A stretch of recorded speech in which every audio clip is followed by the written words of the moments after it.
Hello student, एक बार फिर से स्वागत है आपका अनंत सुरंसी क्लासेस में।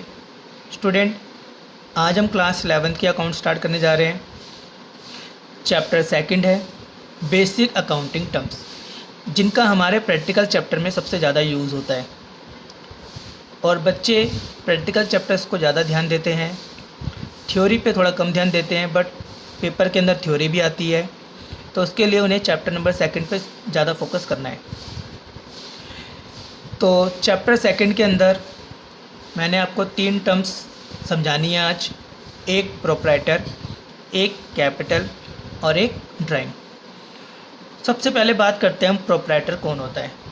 प्रोप्राइटर को सिंपल वर्ड में बोला जाता है ओनर। ओनर यानी कि मालिक। तो मालिक कौन होता है?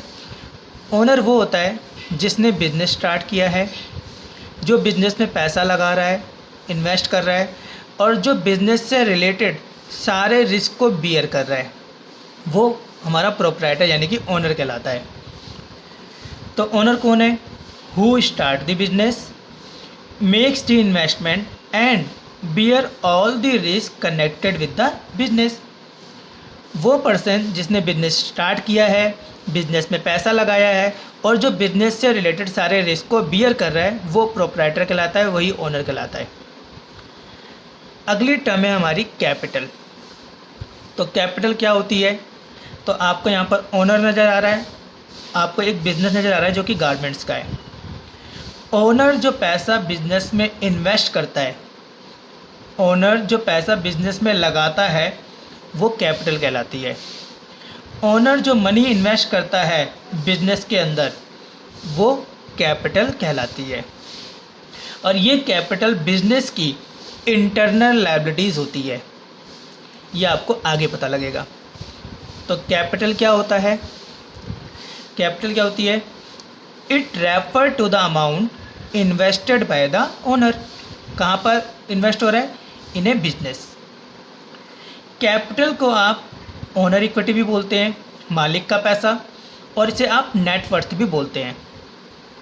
अगर आप कैपिटल को एक्सप्रेस करेंगे तो वो है कैपिटल बराबर में एसेट माइनस एक्सटर्नल लायबिलिटीज़।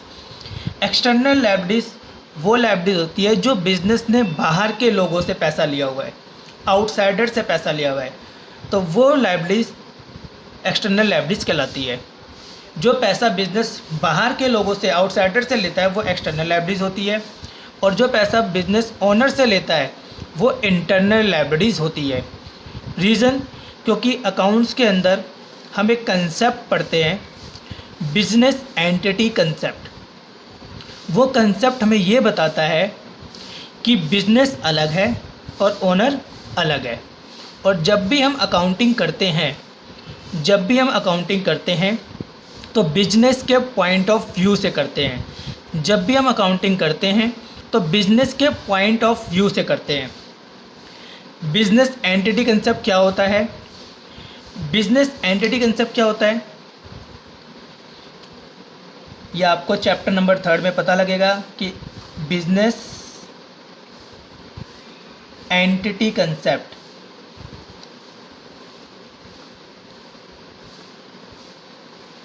ये कहता है कि ओनर और बिजनेस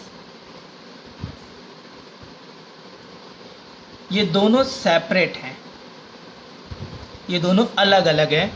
और जब भी हम अकाउंटिंग करते हैं बिजनेस के पॉइंट ऑफ व्यू से करते हैं, इसलिए मालिक जो इन्वेस्ट करता है बिजनेस के अंदर, वो कैपिटल बिजनेस की इंटरनल लायबिलिटीज़ होती है। ये आपको आगे मैं बताऊंगा भी।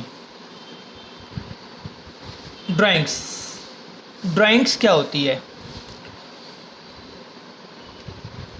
ओनर बिजनेस से अपने पर्सनल यूज़ के लिए चाहे कैश निकाले, चाहे गुड्स निकाले, चाहे दोनों ही निकाल ले, वो ड्राइंग्स कहलाती है।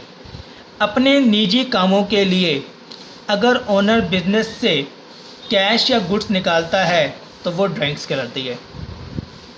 तो ड्राइंग्स क्या है?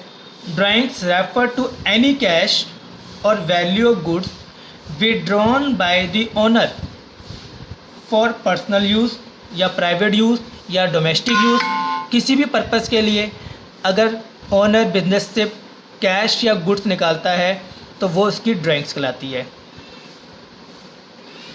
तो ये हमने 3 बेसिक टर्म्स आज सीखे हैं। वीडियो अच्छी लगे तो लाइक, शेयर एंड सब्सक्राइब ज़रूर करिएगा।